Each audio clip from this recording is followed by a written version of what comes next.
कहते हैं दिल्ली दिलबरों की है, दिल जलों की है। कहते तो ये भी हैं कि दिल्ली दिल फरेबों की भी है। और लकी यानी कि लक्ष्मण लाल अग्रवाल में ये सारे गुण मौजूद थे। लोग उसकी शक्ल को देखकर ही कह देते थे, अबे दिल्ली से हो क्या? लकी वैसे दिखने में स्मार्ट और अट्रैक्टिव था, पर जेब से खस्ता हालत होने की वजह से रहता बेहद सिंपल तरीके से था। शर्ट का रंग उड़ा हुआ और पैंट से पैबंद जुड़ा हुआ।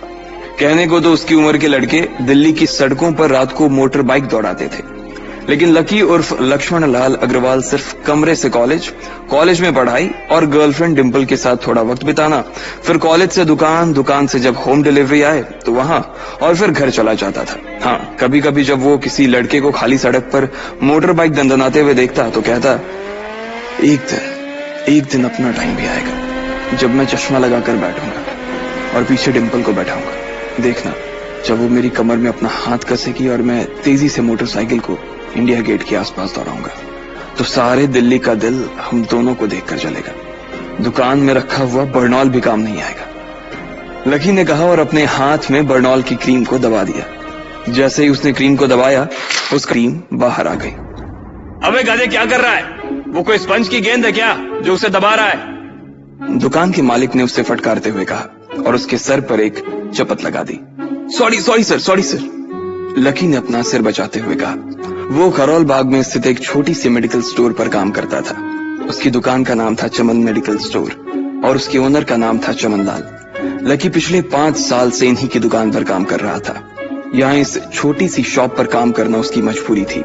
लाइफ में कंगाली की वजह से उसे कॉलेज में पढ़ाई पूरी करने के लिए पार्ट टाइम जॉब करना था। उसने कई अच्छी जगह अच्छी तनख्वाह की नौकरी ढूंढी पर नहीं मिली और वो इस मेडिकल स्टोर पर ही अटक गया। गधे, अब इसके पैसे क्या तेरा बाप भरेगा? कटेगा। इसका पैसा भी तेरी तनख्वाह से कटेगा और एमआरपी से डबल रेट में कटेगा। चमन ने अपने दांतों को किचमिचाते हुए कहा। गुस्से की वजह से उसकी नाक फूल गई थी और लकी की सांसें। उसने घबराते हुए ओनर से पूछा, एमआरपी से डबल क्यों सर जी? ताकि अगली बार से ऐसी कोई हरकत करने से पहले तू डबल बार सोचे। चमन ने कहा और उसके हाथ से ट्यूब छीन ली। उसका जी तो चाह रहा था कि वो लकी की खोपड़ी पर एक और बार अपना हाथ साफ कर ले, लेकिन उससे पहले ही दुकान का फोन बजने लगा। फोन की घंटी बजते ही लकी को वहां से निकलने का मौका मिल गया और वो भागते हुए फोन उठाने के लिए चला गया। हेलो जी, करोल बाग के बेस्ट मेडिकल चमन मेडिकल स्टोर से बोल रहा हूं, बताइए क्या काम था? ये लकी की पेटेंट लाइन थी। चाहे कहीं से भी फोन आए, लेकिन उसे फोन पर बस यही बोलना था। जैसे ही इधर लकी ने अपनी बात कही, उधर से जवाब आया, मैं अप्रूविंग नाइट होटल के कमरा नंबर 303 से बात कर रहा हूँ। एक छोटा सा ऑर्डर है, नोट करो और जल्दी से होटल पर डिलीवर करवा दो। वो एक लड़के की आवाज थी। उसकी आवाज में काफी भारीपन और एक अजीब सी जल्दबाजी थी। जैसे ही लकी ने वो आवाज सुनी, पता नहीं क्यों उसे वो आवाज जानी पहचानी सी लगी। जी सर, बताइए आपका क्या ऑर्डर है? हाँ तो लिखो, हार्ट प्ले के 2 पैकेट और 1 पैकेट टिश्यू। लकी, जो कि अपना पेन लेकर खड़ा था, हार्ट प्ले का नाम सुनते ही झिझक गया। असल में हार्ट प्ले नाम का एक कंडोम आता था और इसलिए उसका नाम सुनते ही लकी शर्मा गया था। इतने साल से भी मेडिकल की स्टोर पर काम करने के बाद उसे इन चीजों का नाम सुनने में शर्म आती थी। हेलो भाई, लिखा कि नहीं लिखा? उस आदमी ने फिर से लकी से पूछा। जी सर, लिख लिया सर, लिख लिया। लकी ने खिसियाकर हंसते हुए कहा। लिख लिया तो फिर लेकर निकल, उस लड़के ने कहा। उसकी आवाज सुनकर ना जाने ऐसा क्यों लग रहा था कि वो बहुत बड़ा आदमी था। जी सर, मैं सर, लेकिन सर बाहर तो बारिश हो रही है, लकी ने कहा। उसने देखा कि बाहर बहुत तेज बारिश हो रही थी। उनकी दुकान के सामने पानी भर गया था और तेज हवाओं की वजह से चमन मेडिकल स्टोर का बोर्ड भी गिर गया था। लकी को लग रहा था कि वो इतनी तेज बारिश में अभी एकदम से तो नहीं निकल पाएगा, तो उसने उस लड़के को समझाते हुए कहा, सर मैं ऑर्डर तो ले आऊंगा पर थोड़ा टाइम लग जाएगा, बारिश थोड़ी थम जाए आप। इससे पहले कि वो कुछ आगे बोल पाता, फोन पर लड़का बोल पड़ा।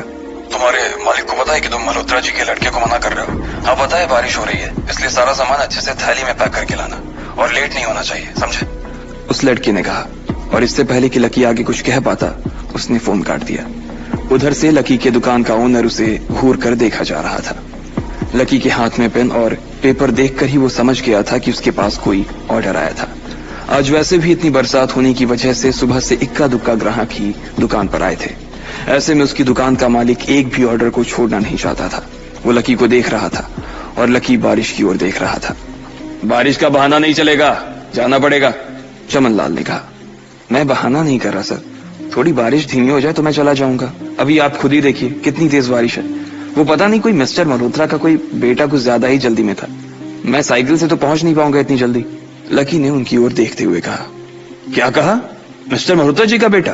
तू मेरी दुकान बंद करवाएगा क्या? अभी क्या भी निकल उनका ऑर्डर लेके, वो हमारे बहुत पुराने कस्टमर है, चमन ने कहा। पर लकी ने कहा ही था कि चमन बोला। पर कुछ नहीं, तू मेरी मोटरसाइकिल ले जा, उसने गुस्से में कहा। अरे सर जी, 200 के ऑर्डर में मुश्किल से 40 रुपए बचेंगे, इससे 3 गुने का तो पेट्रोल ही लग जाएगा, और अगर गाड़ी रास्ते में बंद हो गई तो अलग से खर्चा, लकी ने समझाते हुए कहा। वो जानता था कि उसका मालिक इन सब बातों पर ध्यान नहीं देने वाला। चमन लाल बोला। कोई बात नहीं, तू जा, चाहे जो हो जाए, ग्राहक नाराज नहीं होना चाहिए, और वैसे भी वो मल्होत्रा जी का बेटा है। चमन लाल ने मोटरसाइकिल की चाबी लकी की ओर उछालते हुए कहा। लकी ने चाबी ली। उसे देखकर उसके अंदर मिक्स फीलिंग आ गई। एक तो वो बहुत खुश हुआ कि बड़े दिनों बाद बाइक चलाने को मिलेगी, पर वहीं दूसरी तरफ दुखी इसलिए हुआ कि बाइक मिली भी तो ऐसी तेज बारिश में, अगर खराब हो गई तो इसकी जपत भी उसके सिर पर ही पड़ेगी। वो मुंह लटकाकर रेनकोट और हेलमेट पहनते हुए वहां से निकल गया। बाहर आकर बाइक को देखा तो लकी ने मन में सोचा, चलो ठीक है, जो होगा देखा जाएगा, कम से कम बाइक तो चलाने को मिल रही है। दरअसल लकी इतने साल काम करने के बाद भी अपने लिए एक मोटरसाइकिल नहीं ले पाया था। लकी की तनख्वाह ही इतनी भर थी कि सिर्फ उसके कमरे का किराया, उसकी साइकिल में डालने वाली हवा का खर्च, बिजली पानी का बिल और डिंपल के साथ महीने में 1-2 बार बाहर खाने का खर्चा ही निकल पाता था। उसे डिंपल की कही बात अक्सर याद आती थी। लकी, अगर अगले 2 महीने में तूने बाइक नहीं खरीदी ना तो मैं तेरे से ब्रेकअप कर लूंगी, देखना। असल में डिंपल को लकी के साथ बाइक पर घूमने की बड़ी तमन्ना थी। लकी की इस उजाड़ जिंदगी में एक वही तो थी जिसके लिए जिंदा रहने को उसका जी चाहता था।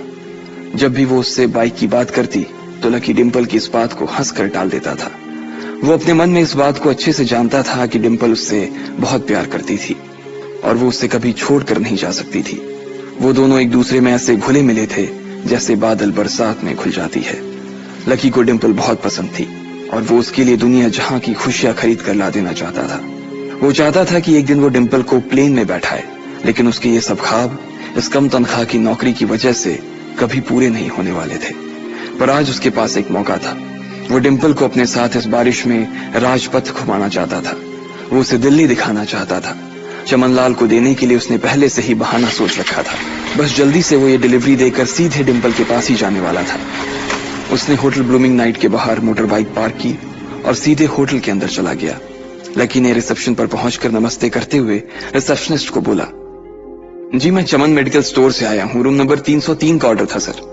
रिसेप्शन पर खड़ा आदमी उसके हाथ में काली थैली को देखकर समझ गया था कि उसमें क्या था और वो मंद ही मंद मुस्कुराते हुए बोला, 3rd फ्लोर पर है, लिफ्ट से चले जाओ, रेनकोट ही उतार देना। जैसा उस आदमी ने कहा लकी ने ठीक वैसा ही किया और लिफ्ट में चढ़ने के कुछ ही देर बाद वो 3रे माले पर पहुंच गया था। वो रूम नंबर 303 के बाहर पहुंचा और उसने डोरबेल बजाई। जैसे ही दरवाजा खुला लकी ने थैली आगे बढ़ाते हुए कहा, नमस्ते, मैं चमन मेडिकल स्टोर से लकी, आपका। इससे पहले कि लकी आगे कुछ कह पाता उसकी आंखें फटी की फटी रह गई थी। उसने अपने सामने जो देखा उसके बाद उसे ऐसा लगा कि बंद छत के नीचे भी उसके ऊपर आसमान से आकर एक जोरदार बिजली गिर गई थी। उसके सामने एक लड़की खड़ी थी। वो लड़की और कोई नहीं बल्कि उसकी गर्लफ्रेंड डिंपल ही थी। उसने एक पर्पल कलर का नाइट गाउन पहन रखा था। उसके काले घने बाल गीले थे और उसने उन्हें अपने कंधे पर फैला रखा था। उसकी खुशबू से ही ये चीज साफ पता चल रही थी कि वो अभी अभी नहा कर आई थी। डिंपल, तुम यहाँ क्या कर रही हो? लकी को अपनी आंखों पर विश्वास ही नहीं हो रहा था। उसने 2 बार अपनी पलकें झपका कर देखा, लेकिन दोनों बार ही उसे अपने सामने डिंपल ही नजर आई। तुम यहाँ क्या मेरा पीछा करते हुए आए हो लकी? डिंपल ने उल्टा उसी के ऊपर पलटवार करते हुए कहा। लकी को देखकर उसके दिल की धड़कन भी तेज हो गई थी। उसे उम्मीद नहीं थी कि लकी यहाँ आ जाएगा। उसने ना तो सुबह से उसे फोन किया था और ना ही उसके मैसेज का कोई जवाब दिया था। वो अपने मन में सोचकर बैठी थी कि वो अगले दिन खुद ही उससे मिलकर बोल देगी कि उसकी तबीयत खराब थी। डिंपल बेबी, क्या हो गया? किससे बात कर रही हो? अचानक से एक गबरू जवान सा लड़का दरवाजे के पास आकर खड़ा हो गया था। उसने बनियान पहन रखी थी। लकी उसे पहचान गया था। साले राहुल के बच्चे, तेरी हिम्मत कैसे हुई मेरी डिंपल को हाथ लगाने की? लकी ने जैसे ही राहुल को देखा उसके तन बदन में मानो आग सी लग गई थी। वो उसे इस वक्त इतना बुरा मारना चाहता था, इतना बुरा पीटना चाहता था, जिसकी कोई हद सीमा नहीं थी। लकी जिस कॉलेज में पढ़ता था, राहुल और डिंपल भी उसी में पढ़ते थे, और वो कॉलेज राहुल के फादर का ही था। डिंपल ने राहुल के पिता की एक कंपनी में जॉब पकड़ ली थी और राहुल उस पर बहुत लाइन मारता था। लकी ने 1-2 बार डिंपल को उससे दूर रहने के लिए भी कहा, लेकिन डिंपल ने उसे ये कहकर टाल दिया था कि वो सिर्फ अच्छे दोस्त थे। आज भी इससे पहले कि वो आगे बढ़ता, डिंपल उन दोनों के बीच आ गई। रुक जाओ, डिंपल ने गुस्से में कहा और लकी के सीने पर हाथ रखकर उसे रोक दिया। लकी लंबी सांसें ले रहा था और कुछ ही सांसों के बाद उसका गुस्सा शांत हो गया। अब डिंपल के पास भी छुपाने के लिए कुछ नहीं था, इसलिए उसने लकी से कहा, लकी, आज से तुम्हारा और मेरा ब्रेकअप? लकी के पैरों के नीचे से जमीन खिसक गई थी। उसकी आंखें नम हो गई। लकी को उसकी बातों पर विश्वास नहीं हो रहा था। उसने डिंपल की ओर देखा और बोला, डिंपल, हम पिछले 1 साल से एक दूसरे के साथ हैं और तुम हो कि मुझसे ब्रेकअप करना चाहती हो? अरे मैं तो तुम्हारे लिए नई बाइक लेने वाला था। चल रहने दे, आज ही याद आई है तुझे बाइक की। अरे तेरे पास मुझे बाहर घुमाने के लिए, खिलाने पिलाने के लिए पैसे तो है नहीं। तू कहां से लेगा बाइक? और अगर ले भी लेगा तो उसमें पेट्रोल कहां से डलवाएगा? तेरी 8,000 रुपए महीने की नौकरी, उसमें होगा ये सब? लोग हंसते हैं मेरे ऊपर जब मैं सरोजनी में तेरे साथ घूमती हूँ। मैं ऐसी लाइफ नहीं जीना चाहती लकी। मैं तेरी तरह गरीब नहीं रहना चाहती। तूने मुझे फंसाया था, उल्लू बनाया था तूने मुझे, इसलिए मैंने राहुल से मैचअप कर लिया है। आज से यही मेरा बॉयफ्रेंड है, डिंपल ने गुस्से में कहा। अच्छा, तो बेबी ये है तुम्हारा वो बेकार सा एक्स बॉयफ्रेंड? राहुल ने पूछा और डिंपल के बगल में आकर खड़ा हो गया। फिर उसने लकी के हाथ से थैली उठाई और उसमें से हार्ड प्ले का पैकेट निकालकर उसे चिढ़ाने के लिए उसे हवा में लहराने लगा। बाप रे, इससे बदकिस्मत इंसान इस दुनिया में और कौन होगा? राहुल ने उसकी टांग खींचते हुए कहा। लकी के पास उसकी बात का कोई जवाब नहीं था। उसने गुस्से से डिंपल की ओर देखा और अपनी हाथों की मुट्ठी भींच ली। फिर वो वहां से निकल गया। अबे पैसे तो ले जा, सब कुछ फ्री में देता जाएगा क्या? राहुल ने जोर से ठहाके लगाते हुए कहा, लेकिन लकी बिना उसकी बात सुनते ही निकल गया। उसके दिमाग में डिंपल के कहे शब्द गूंज रहे थे। उसने कभी सपने में नहीं सोचा था कि डिंपल उसके साथ कुछ ऐसा भी कर सकती थी। जिस इंसान के लिए वो इतना कुछ करना चाह रहा था, उसे उसकी कोई कदर ही नहीं थी। लकी इतना हताश हो गया था कि बुरी तरह से रोने लगा। इस बार वो लिफ्ट से नहीं बल्कि सीढ़ियों से नीचे उतरा और एक सीढ़ी उतरने के साथ उसके आंसू आंखों से छलकते जा रहे थे। जब उसकी आवाज सुनकर कुछ लोग अपने कमरे से बाहर आए तो लकी ने तुरंत अपने आंसू पोंछे और तेजी से वहां से भाग गया। उसे जिंदगी में पहली बार प्यार हुआ था और पैसों की कमी की वजह से न सिर्फ उसका प्यार बल्कि उसकी पूरी जिंदगी बर्बाद हो गई थी। लकी जैसे ही बाहर आया तो उसने देखा कि बाहर अंधेरा हो गया था। आसमान में तेज बिजली कड़की और बारिश जो थमी थी एकाएक फिर से झमाझम बरसने लगी। ये देख लकी के थमे हुए आंसू एक बार फिर से छलक गए। उसका दिल बुरी तरह से टूट चुका था, लेकिन उसे इस बात की खुशी भी हो रही थी। आखिर आज उसे डिंपल का असली चेहरा नजर आ गया था। वो तो उसके साथ घर बसाने की सोच रहा था, लेकिन अच्छा हुआ कि उसने पहले ही उसका घर बर्बाद होने से बचा लिया। लकी को दुख तो बहुत हो रहा था, पर उसे यह भी लग रहा था कि उसे आगे चलकर यही दुख उसे खुशी देने वाला था। लेकिन एक चीज थी जो लकी को परेशान कर रही थी, वो थी उसकी माली हालत। उसकी जेब इतनी तंग थी कि उसे फटी हुई जेब की पैंट पहनकर घूमना पड़ता था। कभी कभी तो लकी सिर्फ रोटी खाकर दिन काट लेता था। वो कब से कोशिश कर रहा था कि कोई अच्छा काम पकड़ सके, लेकिन उसे कोई काम देने को राजी नहीं था। उसने टूटे हुए दिल को दिलासा देते हुए मन में सोचा कि डिंपल पर खर्च होने वाले पैसे बच जाने से शायद उसके हालात सुधर जाएंगे, पर फिर भी वो रातों रात रईस नहीं हो जाने वाला था। उसने ऊपर आसमान की ओर देखा और जोर से चिल्लाया, अगर इतना ही अनलकी बनाना था तो फिर नाम लकी क्यों रखा भगवान? वो जितनी जोर से चिल्ला सकता था उतनी जोर से चिल्लाया। उसकी आवाज से आसपास खड़े लोग एक बार तो डर गए थे। लकी ऊपर ही देख रहा था और उसके आंसू बारिश के पानी के साथ मिल गए थे। जैसे ही वो फूट कर रोने को था, तभी उसके फोन पर एक मैसेज आया। जैसे ही लकी ने अपना फोन निकालकर उस मैसेज को पढ़ना शुरू किया, उसकी तो आंखें ही चमक गई। अचानक उसके आंसू हंसी में बदल गए और वो जोर जोर से वहीं सड़क पर नाचने लगा। उस मैसेज में लिखा था, परिवार की रिसर्च और परिवार के निर्णय के हिसाब से अग्रवाल परिवार का वारिस लक्ष्मण लाल अग्रवाल उर्फ लकी ने गरीबी अभ्यास की परीक्षा को पास कर लिया है और आज से ही वो उस जमीन और उस जायदाद का मालिक हो जाएगा। उस मैसेज को पढ़ने के बाद फिर बरसात में भी उसका चेहरा सूरज की तरह खिल उठा था। लकी ने इस मैसेज को पढ़कर खत्म किया ही था कि उसके फोन पर बारिश की बूंदें जमा होने लगी थीं। लकी ने थोड़ी देर की खुशी मनाने के बाद याद किया कि वो सच में गरीब नहीं था। असल में उसके परिवार ने उसे एक परीक्षा में डाल रखा था जिसका नाम था गरीबी अभ्यास परीक्षा। इस परीक्षा के तहत लकी को अग्रवाल खानदान में उसके नाम की जमीन और जायदाद पर तभी हक मिलने वाला था जब वो इस परीक्षा को पास कर लेता। अचानक से उसे याद आया कि वो गरीब नहीं था बल्कि गरीब होने की परीक्षा दे रहा था। हालांकि परीक्षा देते देते उसे 8 बरस हो चुके थे, इसलिए उसे एहसास होने लगा था कि वो कभी परीक्षा को पास ही नहीं कर पाएगा और हमेशा हमेशा के लिए गरीब ही रह जाएगा। अच्छा हुआ चली गई, अब मिलना कभी।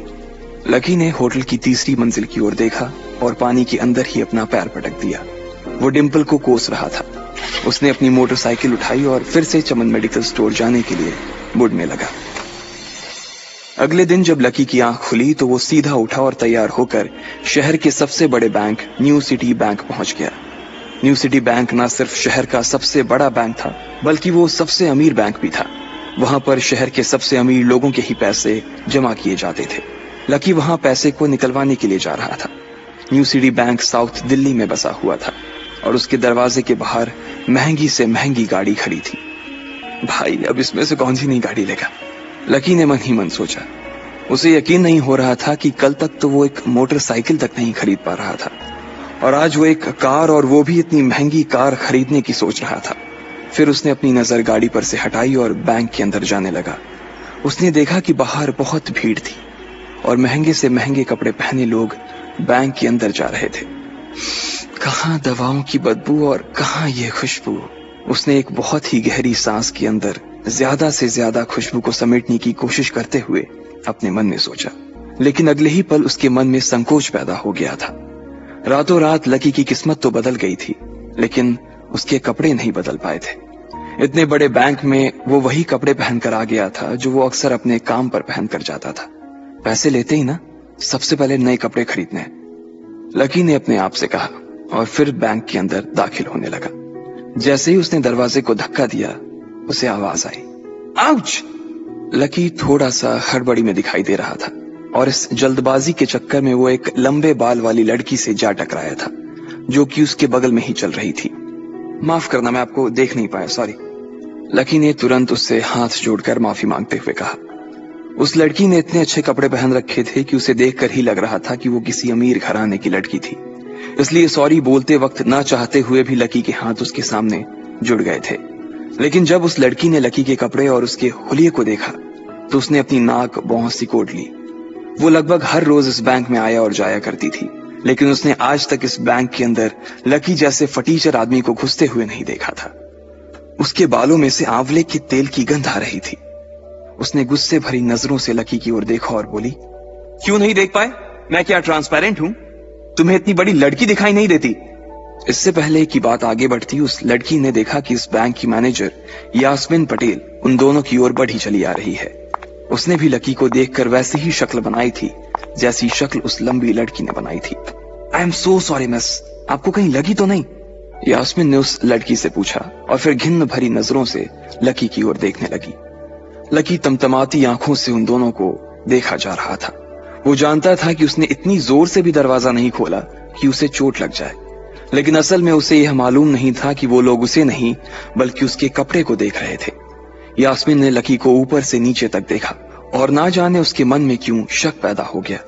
क्या आप मुझे बता सकते हैं कि आप यहाँ पर किस काम से आए हैं? यास्मीन ने बड़ी मुश्किल से अपने चेहरे पर एक मुस्कान लाते हुए कहा। वो उसका हुलिया देखकर ही समझ गई थी कि वो यहाँ का कस्टमर तो नहीं था। लकी ने अपने आप को संभाला और कहा, हाँ, वो मैं अपना पैसा निकलवाने के लिए आया था। पैसे निकलवाने के लिए आए हो? यास्मीन ने लकी की बात को ही दोहराते हुए कहा। वैसे तो वो लकी की बात पर जोर से हंसना चाहती थी, लेकिन उसने अपने आप को थोड़ा सा काबू में कर लिया था। लकी की बात सुनकर उसे लग रहा था कि वो कोई पागल था जो यहाँ जबरदस्ती घुसा चला आ रहा था। हाँ, तो क्या आपके पास कार्ड है? यास्मीन ने उससे आगे पूछा। न्यू सिटी बैंक का कार्ड हासिल करना एक बहुत ही मुश्किल भरा काम था। अगर किसी को भी उस बैंक का कार्ड लेना था तो सबसे पहले उस आदमी को अपने खाते में कम से कम 5 लाख रुपए जमा करवा कर रखने पड़ते थे, तब जाकर उसे कहीं कार्ड मिलता था। लेकिन लकी तो पहली बार ही यहाँ आ रहा था इसलिए उसके पास कार्ड होने की कोई संभावना ही नहीं थी। लकी जब यास्मीन के सवाल का जवाब नहीं दे पाया तो यास्मीन ने फिर उससे पूछा, मैं पूछ रही हूं कि आपके पास कार्ड है? वो समझ गई थी कि लकी पागल ही था जो कहीं से भागकर सीधा उनके बैंक में आ गया था। कार्ड नहीं मेरे पास। लकी ने उसके सवाल का जवाब दिया और वो फिर इधर उधर देखने लगा। जैसे ही उस लंबे बालों वाली लड़की ने लकी का जवाब सुना तो वो खिलखिलाकर हंस पड़ी।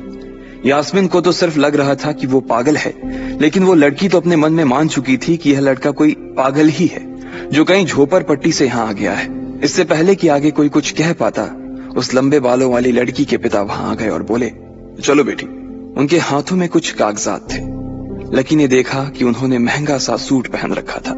उस लड़की ने यास्मीन के दोनों हाथों को पकड़ा और बोली, यास्मीन देखो, अगर इस तरह के सड़क छाप लोग तुम्हारे बैंक में ऐसे ही घुसते चले आए ना और बाकी कस्टमर्स को परेशान करने लगे तो तुम्हारे बैंक की इमेज और उसके शेयर्स दोनों को काफी नुकसान होगा। एक मैनेजर होने के नाते तुम्हें इन सब चीजों का ध्यान रखना चाहिए। मुझे उम्मीद है कि आगे मेरे साथ ऐसा कुछ नहीं होगा, उस लड़की ने कहा और अपने पिता के साथ बैंक के बाहर चली गई। अपना ध्यान रखना कोयल मैडम, मैनेजर ने उसकी गाड़ी तक छोड़ने के लिए आते हुए कहा। आज तो वो बाल बाल बच गई थी। कोयल और उसके पिता इस बैंक के सबसे पुराने और सबसे वफादार कस्टमर्स थे। अगर आज यास्मीन उन्हें नाराज कर देती और वो उसके बैंक से अपना खाता बंद करवा देते तो शायद यास्मीन की नौकरी तक जा सकती थी। और यह सब हो रहा था उस पागल लकी की वजह से। इसे जल्द से जल्द यहां से भगाना पड़ेगा, यास्मीन ने अपने आप से कहा और फिर बैंक के अंदर आने लगी। यास्मीन उसे अपने बैंक से बाहर निकालने के तरीके के बारे में सोच रही थी, मगर जैसे ही वो बैंक में दाखिल हुई उसने देखा कि लकी वहां था ही नहीं। अरे अब ये कहां चला गया, उसने अपने आप से पूछा। वो इधर उधर देखने लगी, लेकिन लकी वहां भी नहीं था। यास्मीन को अच्छे से पता था कि वो उसके सामने तो बाहर नहीं निकला था। इसका मतलब था कि वो बैंक के अंदर ही था, लेकिन यास्मीन उसे ढूंढ नहीं पा रही थी। कुछ देर तक बैंक के सारे कोनों को देख लेने के बाद यास्मीन को लगा कि शायद लकी यहाँ बहुत ही असहज महसूस कर रहा होगा, और जब वो कोयल को दरवाजे पर छोड़ने के लिए आई तब उसके पीछे पीछे वो भी निकल गया होगा। चलो जान बची, यास्मीन ने अपने आप से कहा और अपने केबिन में आकर बैठ गई। जैसे ही उसने आज के दिन की पहली फाइल उठाई थी उसे किसी एक की झलक दिखी। ये कोई और नहीं बल्कि लकी ही था। अरे ये कहां छिपा हुआ था, यास्मीन ने अपने आप से ही कहा और तुरंत फाइल को टेबल पर रखकर वो ऑफिस के बाहर आ गई। उसने देखा कि लकी बैंक के VIP लॉन्ज के बाहर खड़ा था और उसके खंबे की आड़ की वजह से वो यास्मीन की नजर से बाहर हो गया था। अब यास्मीन को तो वो मिल गया था, लेकिन उसके लिए उससे भी बड़ी एक और मुसीबत खड़ी हो गई थी। लकी जिस कमरे के बाहर अभी खड़ा था उस कमरे के अंदर शहर के सभी रईस लोगों का उठना बैठना था। बैंक के सिलसिले में या फिर किसी दूसरे काम के सिलसिले में वो सभी लोग यहीं आकर बात किया करते थे। उस कमरे के अंदर जो लोग बैठे थे उन सबके करोड़ों रुपए इस बैंक के खाते में जमा थे। अब अगर ऐसे में लकी वहां घुस जाता तो सब लोग मिलकर यास्मीन की गर्दन पर चढ़ जाते। रुको, जहां हो वहीं खड़े रहो, यास्मीन जोर से और साथ ही गुस्से से चिल्लाई। बाकी के लोग जो वहां खड़े थे वो यास्मीन की ये चीख सुनकर डर गए थे। कुछ लोगों को उसकी इतनी जोर से आवाज करने की वजह से गुस्सा भी आ गया था और यास्मीन सबसे मुस्कुराते हुए माफी मांगकर आगे बढ़ती जा रही थी। वो लकी को किसी भी तरह से उस कमरे में जाने से रोकना चाहती थी, लेकिन उससे पहले ही वो उस कमरे के अंदर दाखिल हो चुका था। अरे यार, ये आदमी है या गधा, यास्मीन ने अपना ही सिर पीटते हुए कहा और वो भी उस कमरे के दरवाजे की ओर बढ़ने लगी। उसने उस कमरे का दरवाजा खोलने की कोशिश की, लेकिन वो अंदर से लॉक हो गया था। बाप रे, ये कैसा आदमी है, बिना परमिशन के अंदर घुसा तो घुसा, लेकिन दरवाजा भी अंदर से बंद कर लिया। अब यास्मीन की सांसें फूलती जा रही थी। उसे बहुत डर लग रहा था। उसका जी यह सोचकर घबराए जा रहा था कि ना जाने अंदर लकी और उस रिलेशन मैनेजर के बीच क्या हो रहा होगा। इधर जैसे ही लकी कमरे में दाखिल हुआ, वहां का कस्टमर रिलेशन मैनेजर जो कि सोफे पर फैला हुआ था, वो उसे देखते ही अचानक सीधा बैठ गया। हेलो सर, कैसे हैं आप? उसके मुंह से बिना लकी को देखते हुए ये शब्द निकले। उसे याद था कि इस कमरे में कुछ खास लोग ही आते थे और जो भी आते थे यास्मीन उनके आने की खबर उसे पहले ही दे देती थी। लेकिन इस वक्त जो आदमी उसके सामने खड़ा था, उसे देखते ही वो अपनी जगह पर जम गया था। ना तो वो कहीं से भी VIP लग रहा था और ना ही वो उसका कोई रिश्तेदार था। कौन हो भाई तुम? क्या चाहिए तुम्हें? उस मैनेजर ने 20 साल के जवान लड़के को देखते हुए कहा, मैं यहाँ अपना पैसा लेने आया हूँ। लकी ने सीधे मुद्दे की बात को मैनेजर के सामने रखते हुए कहा, तुम्हारे पास हमारा सुप्रीम कार्ड है? मैनेजर ने उससे ऊपर से नीचे तक देखा और पूछा, नहीं नहीं, मेरे पास कोई कार्ड नहीं है। लकी ने कहा, तो फिर हम तुम्हें कोई पैसा नहीं दे सकते। चलो अभी दरवाजा खोलो और सीधा बाहर निकलो। मैनेजर ने कहा और सोफे पर से उठ गया। नहीं, मैं अपना पैसा लिए बिना नहीं जाऊंगा यहां से। लकी भी जिद पर अड़ गया। अरे बोला ना, बिना कार्ड वाले को पैसा नहीं मिलता है, और वो भी पैसा होगा तब तो मिलेगा ना। मैनेजर ने उसके करीब आते हुए कहा, अरे पैसा है तभी तो निकालने आया हूं सर। लकी ने कहा, देख फालतू की बहस मत कर सुबह सुबह, वरना मैं सिक्योरिटी को बुला लूंगा तो वो लोग मार मार कर बाहर निकालेंगे तुझे। लकी यह सुनकर घबरा गया था। मैनेजर के चेहरे का गुस्सा उसे साफ नजर आ रहा था, लेकिन ऐसा भी नहीं था कि वो झूठ बोल रहा था। भले ही उसके पास कार्ड नहीं था, लेकिन इसका मतलब ये नहीं था कि वो अग्रवाल खानदान का लड़का नहीं था। जैसे जैसे मैनेजर उसकी ओर बढ़ता चला जा रहा था, लकी का डर भी बढ़ता जा रहा था। मैनेजर को लग रहा था कि वो कोई संकी था और वो उसे धक्का मारकर बाहर निकालने के लिए आगे बढ़ ही रहा था कि अचानक घबराए हुए लकी के दिमाग में एक आइडिया आया। फिंगरप्रिंट! उसने अपना अंगूठा कमरे में मौजूद उस मैनेजर के सामने उठाते हुए कहा। फिंगरप्रिंट? कौन सा फिंगरप्रिंट? मैनेजर ने चौंकते हुए पूछा। अरे अरे आपने कहा ना कि आपको कार्ड चाहिए, पर मेरे पास कार्ड नहीं है, फिंगरप्रिंट है, और मुझे मालूम है कि आपके यहाँ फिंगरप्रिंट से भी पैसे निकलते हैं। ये कहते ही लकी ने एक राहत की सांस ली थी, लेकिन मैनेजर को यह समझ नहीं आ रहा था कि आखिर लकी को फिंगरप्रिंट की जानकारी मिली कैसे। तुम फिंगरप्रिंट यूज करना चाहते हो? मैनेजर ने लकी को घूरते हुए पूछा। लकी की शक्ल और उसका हुलिया मैनेजर के लिए उसकी बातों से मेल नहीं खा रहा था। हाँ, मैं फिंगरप्रिंट यूज करना चाहता हूं सर, लकी ने सीना चौड़ा करते हुए कहा। उसे इस तरह देख तो मैनेजर और भी कंफ्यूज हो गया था। मैनेजर ने सोचा कि उसे एक चांस देना चाहिए, इसलिए उसने लकी को फिंगरप्रिंट इस्तेमाल करने की इजाजत दे दी थी। वो अपनी टेबल के पास गया और उसके दराज में फिंगरप्रिंट वाली मशीन ढूंढने लगा। 2-3 ड्रॉर में झांकने के बाद आखिरकार उसे वो मशीन मिल गई थी। चुपचाप यहां पर अपना अंगूठा लगाओ, मैनेजर ने मशीन को आगे बढ़ाते हुए लकी से कहा। लकी ने अपनी फटी हुई पैंट के पिछले हिस्से में अपना अंगूठा पोंछा और फिर उस मशीन पर लगा दिया। 2 सेकंड बाद मशीन में से एक आवाज आने लगी। उसके अंदर एक लाल बत्ती चल रही थी और वो जोर जोर से बीप कर रही थी। देखा, तुम्हारा फिंगरप्रिंट मैच नहीं कर रहा है। मैंने पहले ही बोला था कि कोई खाता नहीं है इस बैंक में तुम्हारा। मैनेजर ने लकी को ऐसे देखा जैसे वो कोई बड़ा अपराधी था। मैनेजर उसकी पैंट की ओर देखने लगा। उसे लग रहा था कि लकी ने अपनी जेब में कोई हथियार छुपा रखा था और वो मैनेजर को बेवकूफ बना रहा था। इससे पहले कि लकी अपनी जेब से कोई बंदूक या बम निकालता, मैनेजर ने अपना फोन निकाला और पुलिस का नंबर लगाने लगा। लकी ने उसकी स्क्रीन पर देख लिया था कि वो 100 नंबर पर फोन लगा रहा था। लकी बुरी तरह से घबरा गया था। वो बहुत ही उत्साह और जोश में अंदर तक तो चला गया था, लेकिन उसे मालूम नहीं था कि वो इतनी बड़ी मुसीबत में फंसने वाला है। अब आगे क्या होने वाला था? क्या लकी उसे पुलिस को बुलाने से रोक पाता? कहीं उसे कोई फेक मैसेज तो नहीं आया था? लकी कैसे इन मुसीबत